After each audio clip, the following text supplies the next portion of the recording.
Welcome to reality stories. दोस्तों, Japan में एक कहानी मशहूर है। कहते हैं कि 15 अगस्त 1918 को एक 17 साल का लड़का जापान के एक फेस्टिवल में मौजूद था। इस लड़के का नाम इकिची सुजुकी था।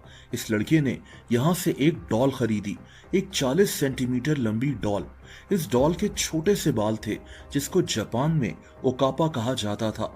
इस लड़के को ये डॉल बहुत पसंद आई। इसकी एक 3 साल की बहन थी। इसने सोचा कि अपनी बहन के लिए ये डॉल खरीदी जाए। दोस्तों, इसकी बहन का नाम किकुकू चेन था। इसको भी ये डॉल बहुत पसंद आ गई। ये हर वक्त इस डॉल के साथ खेलती रहती थी। सोते हुए भी इसको अपने साथ रखती थी। लेकिन दोस्तों, 1 साल बाद एक दिन इस लड़की की तबीयत अचानक खराब हो गई। इसको निमोनिया हो गया था और ये लड़की चल बसी। दोस्तों, जापान में एक ट्रेडिशन है कि जब किसी इंसान की लाश को राख बनाया जा रहा होता है तो ये लोग उसकी कास्केट में उसकी फेवरेट चीजों को रख देते हैं। ये लोग मानते हैं कि इस तरह जिंदगी के बाद आफ्टर लाइफ में उस इंसान को सुकून मिलेगा। जापान में इसको फुकुसोहिन कहा जाता है। कई लोग ये ट्रेडिशन प्रैक्टिस करते हैं। उस मरे हुए इंसान की वो फेवरेट चीजें भी उसी के साथ जलकर राख हो जाती हैं। यहाँ एक रूल है कि सिर्फ उन चीजों को रखा जाता है जो खतरनाक ना हो, यानी उनकी वजह से वहां आग वगैरह न लग जाए। उन चीजों को भी नहीं रखा जाता जो मेटल या ग्लास की बनी होती हैं, क्योंकि ये चीजें पूरी तरह जल नहीं पाती।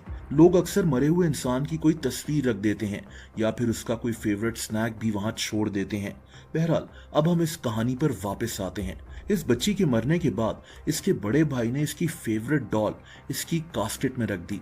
वही डॉल जो इसने खुद इसके लिए खरीदी थी, जिस डॉल को ये बच्ची हर वक्त अपने साथ रखती थी।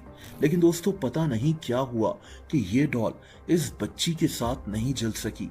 ऐसा क्यों हुआ, कोई नहीं जानता। बहरहाल, इस फैमिली ने इस डॉल को वापस निकाल लिया। इन्होंने इस लड़की की लाश की बाकियात को अपने एक फार्म हाउस पर रख लिया। इसी के साथ इन्होंने इसकी ये फेवरेट डॉल भी रख दी। दोस्तों, इसके बाद ये फैमिली कभी कभार इस लड़की की बाकियात यानी इसकी राख वगैरह के पास जाते और इस डॉल के साथ खेलते थे। इनको लगता था जैसे इस तरह ये अपनी बच्ची के साथ खेल रहे हैं। लेकिन यहाँ इन्होंने एक अजीब बात नोटिस की। इन्होंने नोटिस किया कि इस डॉल के बाल बढ़ रहे हैं। मैंने आपको शुरू में बताया था कि इस डॉल के बाल काफी छोटे थे, लेकिन अब इस डॉल के बाल इसके शोल्डर्स तक आ चुके थे। ऐसा कैसे हो सकता था? पहले तो इस फैमिली ने इसको अपना वहम समझा, लेकिन इस डॉल के बाल बढ़ते ही जा रहे थे और तभी इन्होंने सोचा कि इनकी 4 साल की बच्ची की रूह इस डॉल के अंदर रह रही है। दोस्तों, अब ये वो कहानी है जो जापान में मानी जाती है। मैं ये नहीं कह रहा कि वाकई में उस लड़की की रूह इस डॉल के अंदर रह रही थी। हमारा अकीदा ये है कि मौत के बाद इंसान की रूह आलम बरज़ख में चली जाती है, जो क़यामत तक के लिए एक वेटिंग एरिया की तरह की जगह होती है। मैं सिर्फ आपको वो कहानी सुना रहा हूँ जो जापान में बहुत मशहूर है। बहरहाल, 1939 में दुनिया में दूसरी जंग अज़ीम यानी वर्ल्ड वॉर 2 शुरू हो गई। कहते हैं कि ये फैमिली अपना घर छोड़कर दूर किसी दूसरी जगह पर शिफ्ट हो गई थी और जाने से पहले इन्होंने अपनी बेटी की राख को एक टेंपल में रखवा दिया था। इस टेंपल का नाम मेनेंजी था। इसके साथ इन्होंने उसी डॉल को भी रख दिया था। ये फैमिली अब पूरी तरह मानती थी कि इस डॉल के अंदर इनकी बेटी की रूह मौजूद है। दोस्तों, इसी तरह 7 साल गुजर गए। उस टेंपल के मॉन्क्स इस डॉल का बहुत अच्छी तरह ख्याल रखते थे। इन मॉन्क्स को भी यही लगता था कि ये डॉल बहुत स्पेशल है।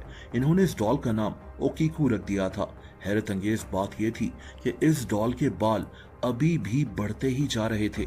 अब ये बाल इसके हाथों तक पहुंच चुके थे। कहते हैं कि इन मॉन्क्स ने इस बच्ची की फैमिली के सामने एक सेरेमनी रखी जिसमें इस डॉल के बाल काट दिए गए थे, लेकिन बाद में ये बाल फिर से निकल आए। जापान में आज भी यही कहानी मशहूर है कि इस डॉल के बाल बकायदा ग्रो करते हैं, तभी इस डॉल को हॉन्टेड माना जाता है।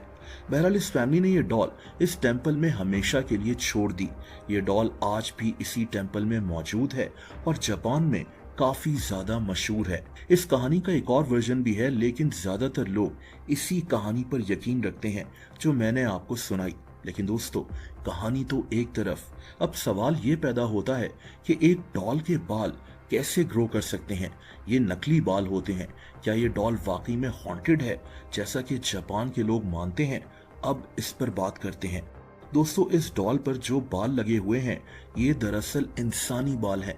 इन बालों को इस डॉल के सर पर मौजूद एक होल में ग्लू के जरिए बांधा गया है।